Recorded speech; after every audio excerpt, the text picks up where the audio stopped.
code and data areas. Okay, so here that runtime memory, so that is nothing but primary memory. So that is divided into these parts. Okay, one is a code area, static area, heap area, and a stack area. Okay, so this one is a free memory. So code area, static area, heap area, stack area. Okay, so here 4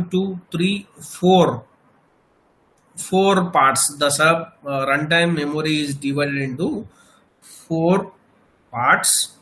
These 4 parts are used for 3 kinds of data. 3 kinds of data.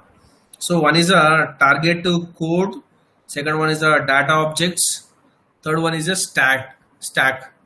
Okay, we'll see that in the. Okay, so this is a memory, whatever the memory allocated by the operating system, that is divided into 4 parts. First part for code, second part for static, third part for heap, then fourth part for stack.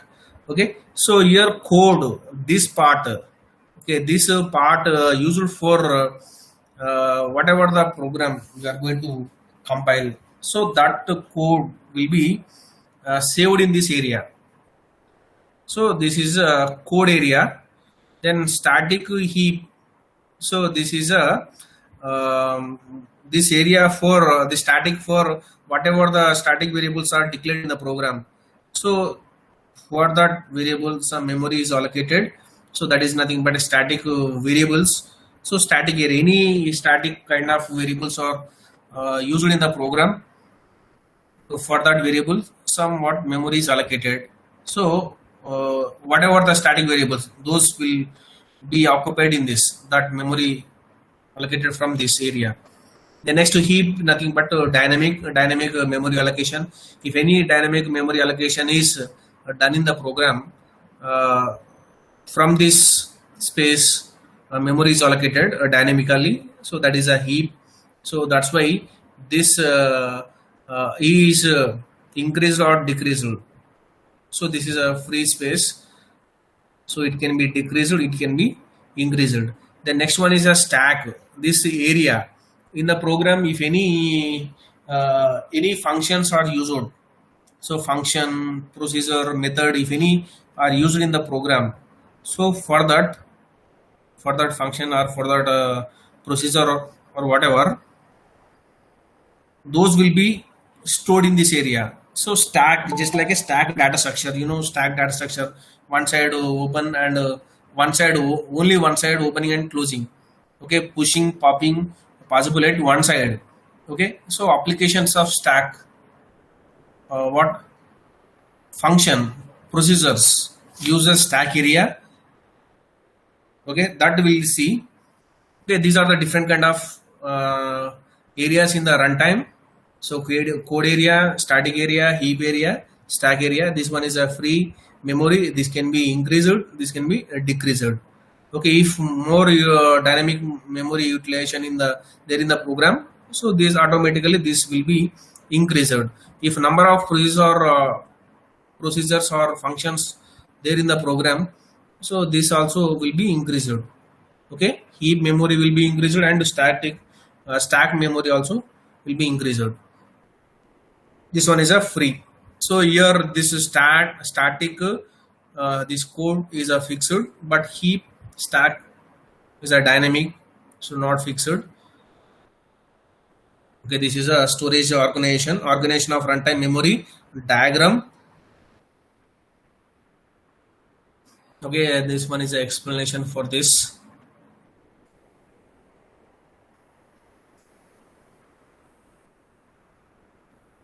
Then next, static versus dynamic storage allocation. Already you might have studied in the data structure or computer organization, that type of subject.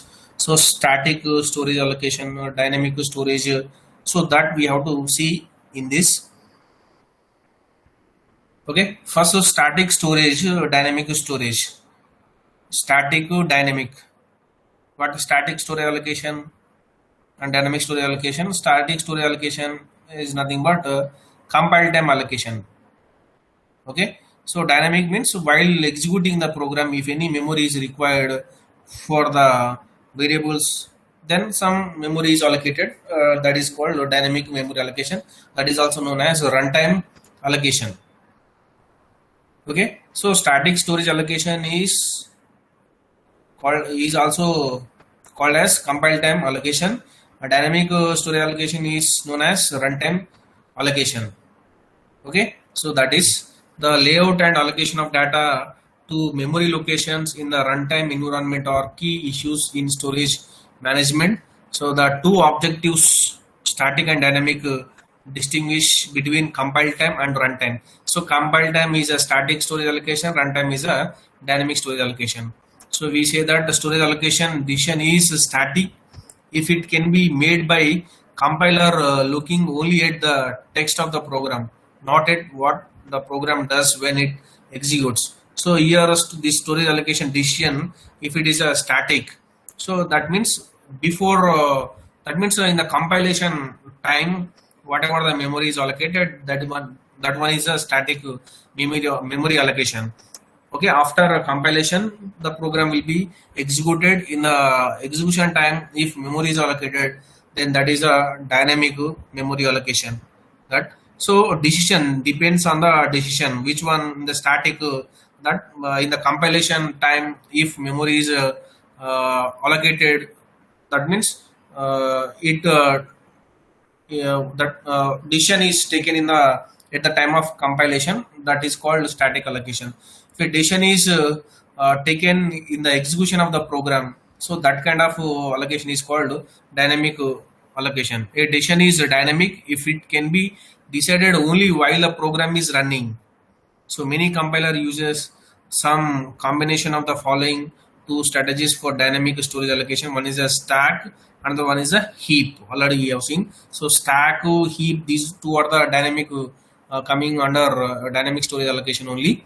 Okay, so decision which the decision is static in the compilation time. If decision is taken to allocate the memory, that is called static allocation. The decision is taken while executing the program. Okay, that kind of allocation is called dynamic allocation. So there are two strategies for this dynamic storage allocation. One is a stack storage allocation, another one is a heap storage allocation. Okay, so first is stack storage allocation. Names local to procedure or allocated space on stack. So whatever the procedure or function or method that names, whatever the names are there in the procedure or function or method are occupied in the stack space, that kind of memory is called stacked storage allocation. That is simply we can call it as a stack storage. Then heap storage. So data that may outlive the call to the procedure that created it is usually allocated on the heap of reusable storage. So garbage collection. So reusable storage in that cases. So simply we can say procedure function, if this kind of there in the program, those will be memory is allocated for this kind of, that type of memory is called stack storage allocation. So remaining other than this function, procedure, method, other than this everything remaining in the runtime execution, that is called heap storage allocation.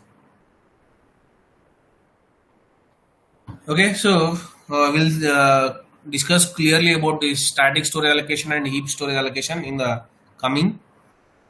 First of all, here you have to know what is the difference between static storage, dynamic storage. Okay, here only few points, but you will get some question. Okay, first what you have to write, static storage allocation is also known as compile time storage allocation. Then dynamic storage allocation is also known as runtime storage allocation. Okay, that one point. Then next, the decision, second point, you have to write this one. The decision regarding the storage is made by the compiler based on the content present in the program, that is static allocation. Okay, so next, decision regarding the storage is made while running the program. Okay, that is another point. And data objects are bound to storage at compile time.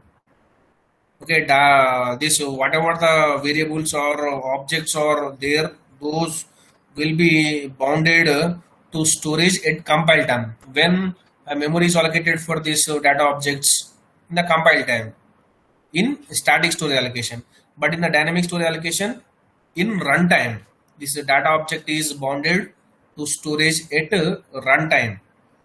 Okay, that is one point you have to write. And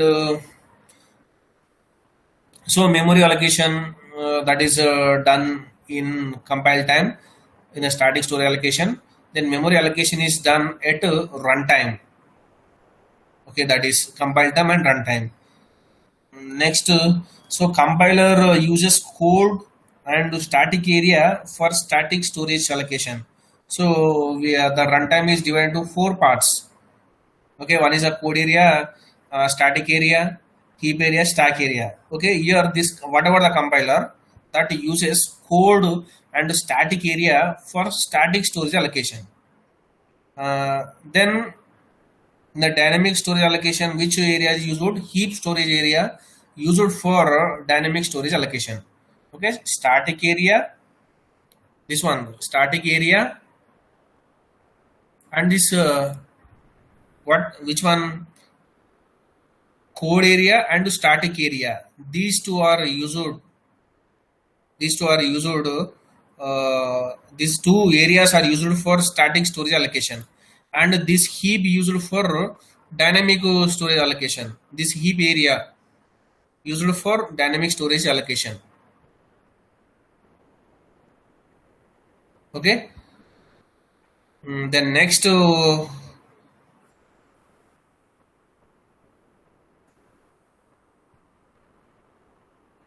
So here, how much memory is required for this static and core, that is known at compile time only. In the compilation time, then how much memory is required for all these variables, that is known at compile time. So in the static storage allocation, but in the dynamic storage allocation, how much memory is required for that storage, that is known at runtime. So simply whatever in compile time, that is a static storage allocation. Whatever in runtime, that is called dynamic storage allocation. Okay, that is. And one more point you have to write. Recursive procedure cannot be implemented using static storage. Yes, that recursive procedure, recursive functions, so that cannot be implemented in this static storage allocation. Okay, but in the dynamic storage allocation, that is possible. Recursive procedure that can be implemented in using dynamic storage allocation. So dynamic storage allocation means both this heap and static. These two are the dynamic storage allocation. Then this one is a static storage allocation. Static, both static. This one is a dynamic. These two.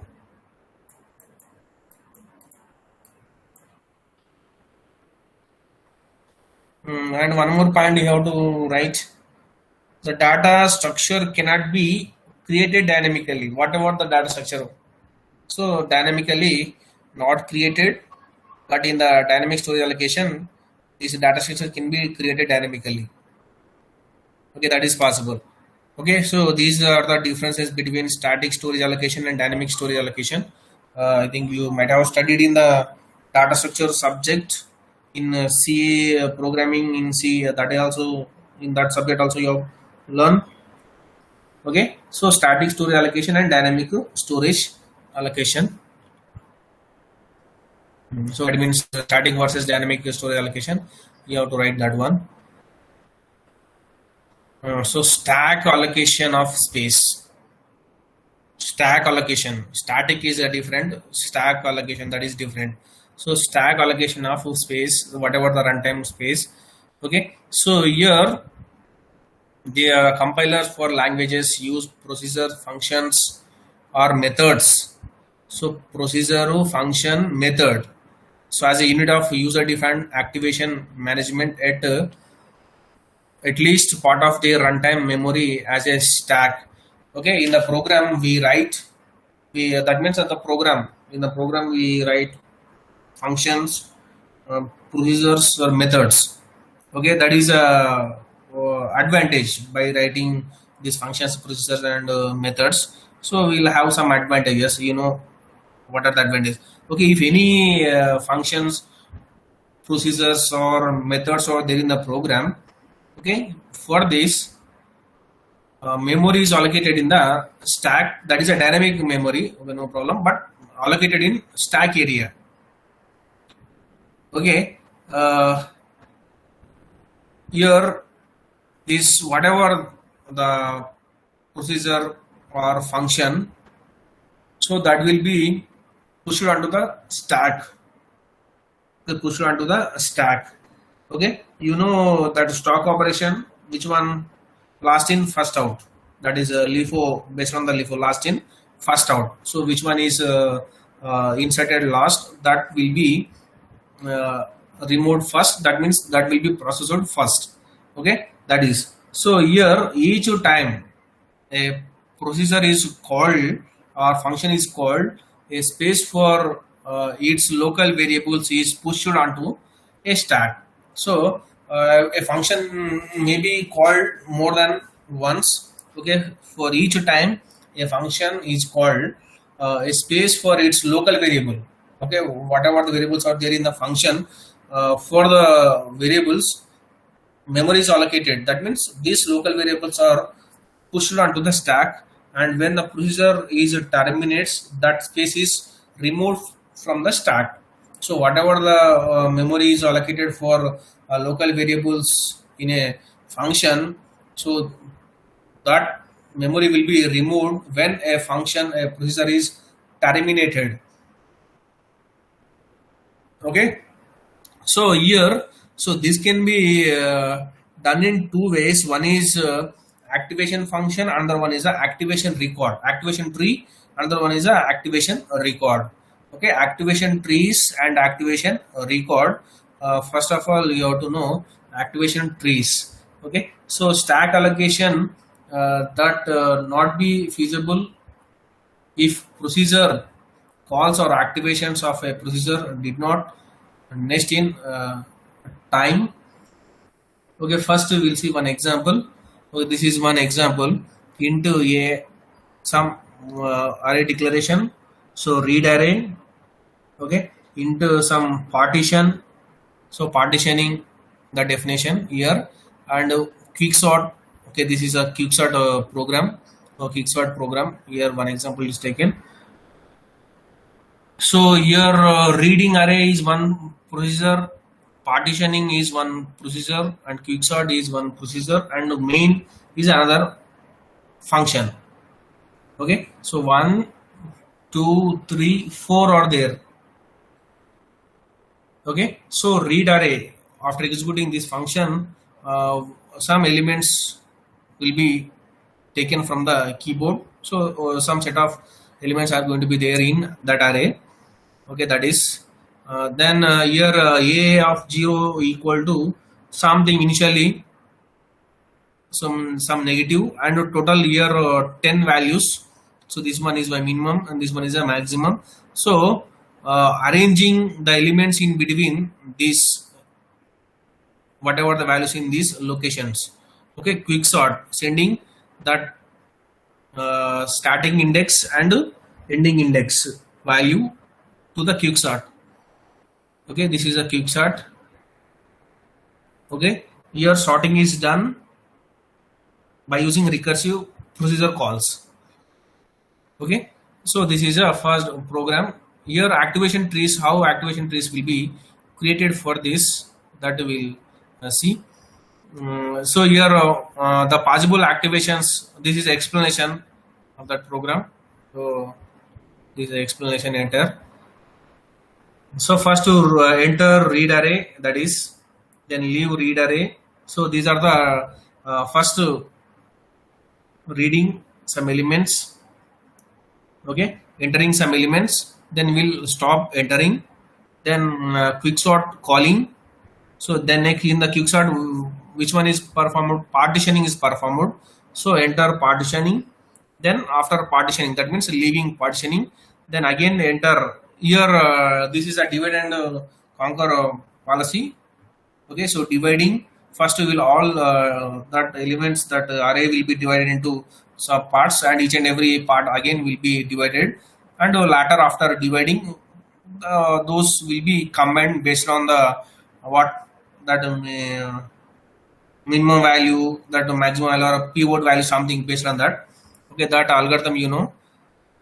Okay, these are the set of steps in the quicksort process. So first the activation tree will be, so M is an array. Okay, so now divide that into two parts initially. So one is a R, another one is a Q. Okay, so next to take one part and divide it into sub parts. So 1 to 9. Okay, so next quicksort, so dividing this into 1 to 3, then 5 to 9. So like that, again this 1 to 3, dividing it into these parts. Okay, 1 to 2 to 3. So 1 is divided. Okay, that is next to partitioning on 2 to 3. So next again this will be divided into 2 to 1, then next to 3 3. So finally what we will get, single elements will get. So that means the entire array will be divided into single parts. That means each and every part is going to contain only one value. So that kind of division is done. So this is a activation tree we have to create. So the call from this is a procedure. Okay, so this will be executed when a call from M, and again this is a quicksort, whatever the procedure. So that is executed whenever a call from Q. So next this is a one more procedure. So this will be executed when a call from this Q, and this one is one more procedure. So this is executed when a call from this. So that means links are going to be there. Okay, so first initially this will be inserted, and this will be inserted, this will be inserted. Finally in the top of the stack this will be there. So after executing this, this will be removed from the stack. Then next before removing, it has to send a return value to this. Okay, again this will be executed. While removing, it will return some value to this, and again this will be executed. While returning, it will remove, it will return some value to this, and again this will be executed. So finally a return value to this. Why it is returning to this? So this is executed from this only. That means this is called by executing this. So the caller is M. That's why it has to return its return value to caller. Okay, so this is activation tree. These are the set of procedures. After executing, each and every procedure has to return something to its caller. Something to its caller. So Q of 3 comma 3, after executing, it returns some value to Q of 2 comma 3. Why? This is a caller. Okay, it calls a Q of 3 comma 3. So that's why while finishing its task, it has to return something to Q of 2 comma 3. Okay, so by drawing this activation tree, then there will be a chain. So otherwise will not get the result. It will return something value to the caller. Okay, that is a process. So that's why we have to create an activation tree. Activation tree is created in the stack allocation of space. Okay, this is one mechanism. Then how the flow of execution between the procedures, that can be determined by activation tree. Okay, so this one is the explanation. The next one is the activation records. So this is another kind of uh, stack allocation of space, so which is going to control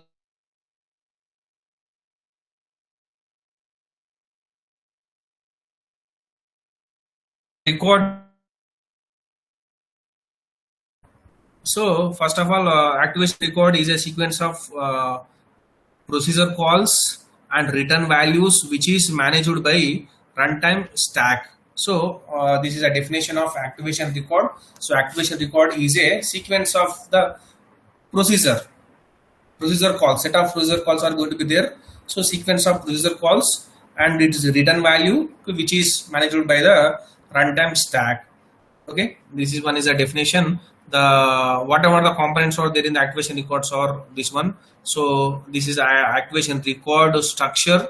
It has some fields.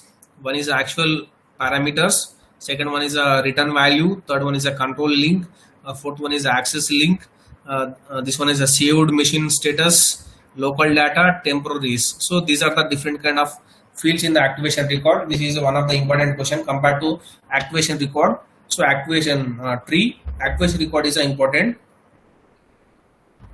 Okay, so we'll discuss each and every field from bottom to top. First one is a temporary.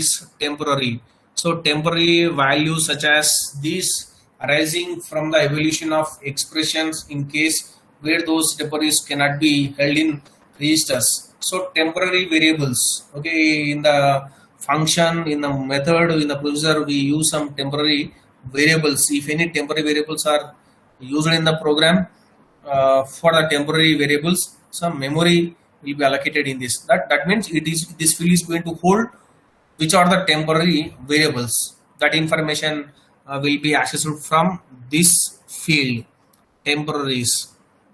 Okay, memory is allocated in the registers for this. So next one is a local data. So it belonging to the procedure whose activation record is this. Okay, local data. Generally we use some local variables, some that is accessible to in that particular block in the function only.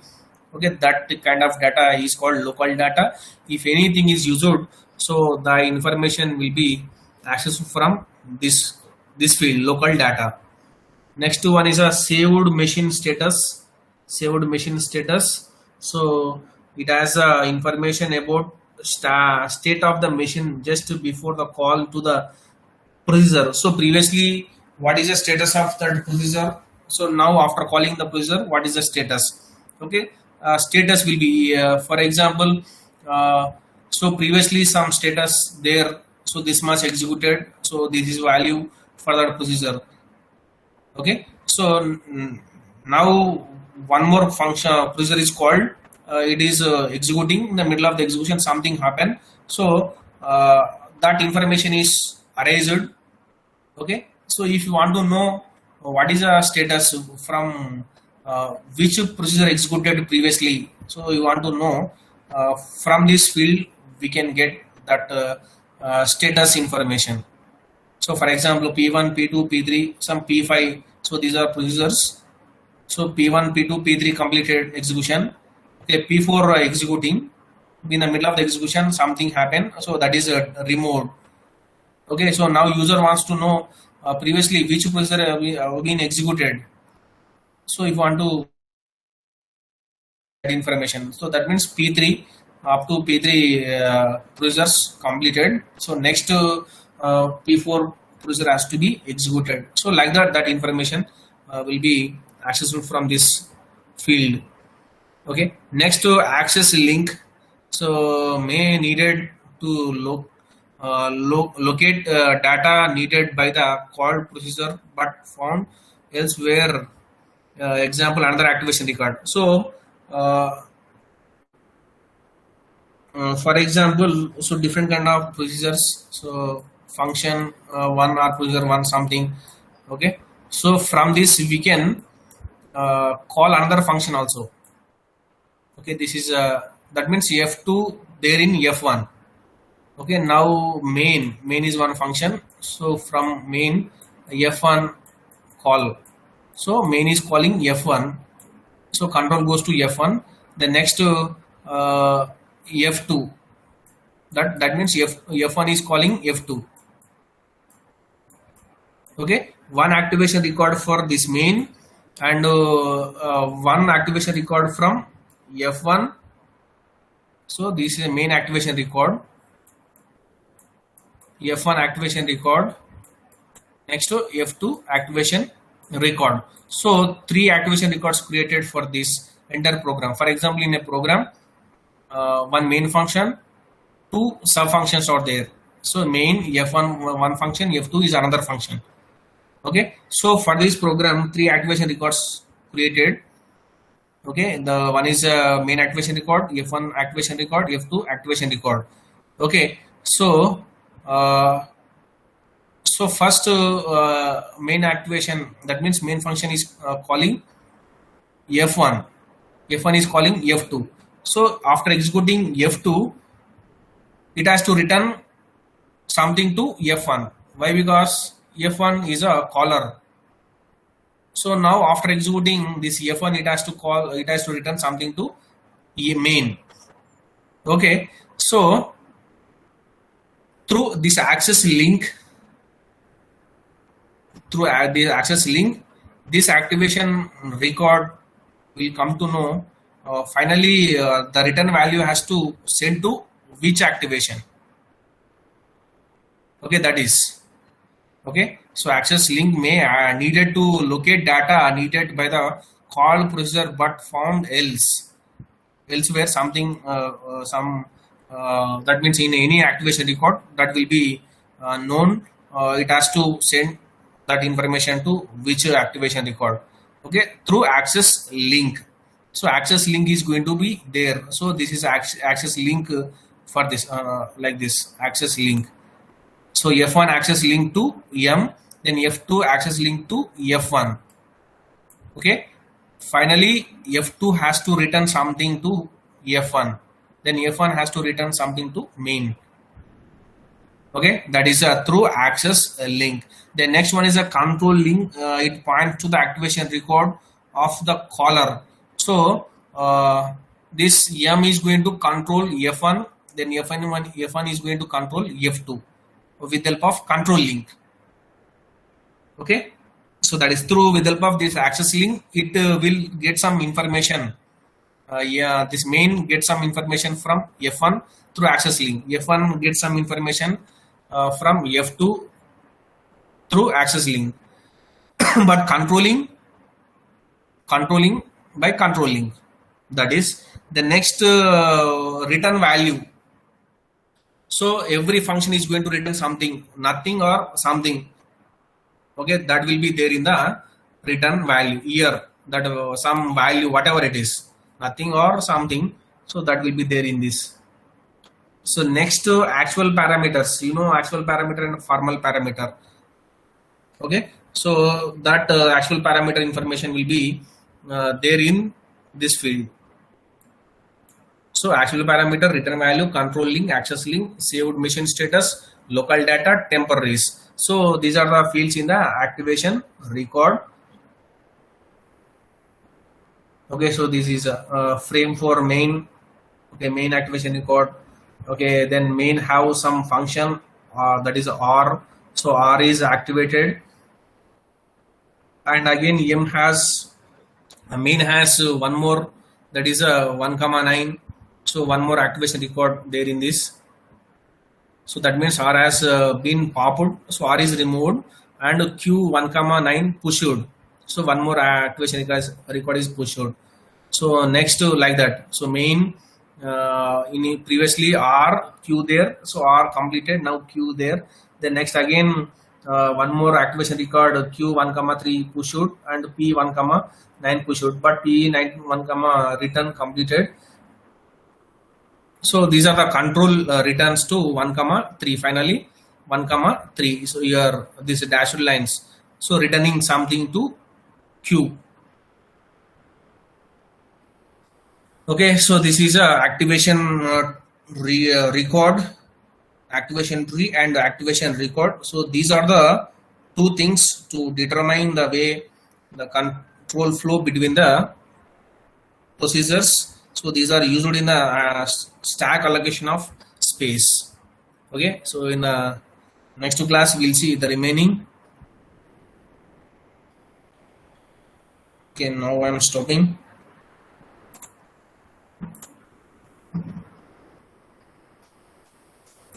Yes, respond for the attendance.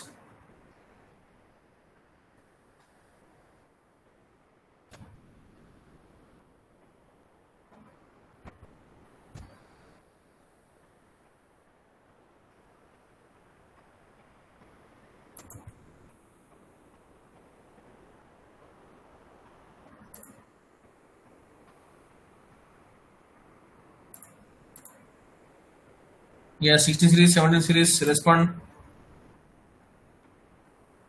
17 series 506, sir. 17 series. 506. Next. 17 series 5C7, sir. C7 next. 511, sir. 11. 563, sir. 63. D4, sir. D4. Next. 18 series. 501, sir. Next. 505, sir. Next. 508, sir. Next. 509, sir. 512, sir. Next. 516, sir. 516, Next. sir. 515, sir. Okay, 15. 516, sir. 11, sir. 516, sir. 11 present. 11. Next, after 16. 520, sir. Next. 521, sir. 21. Next. 522, sir. Next. 527, sir. 23 absent.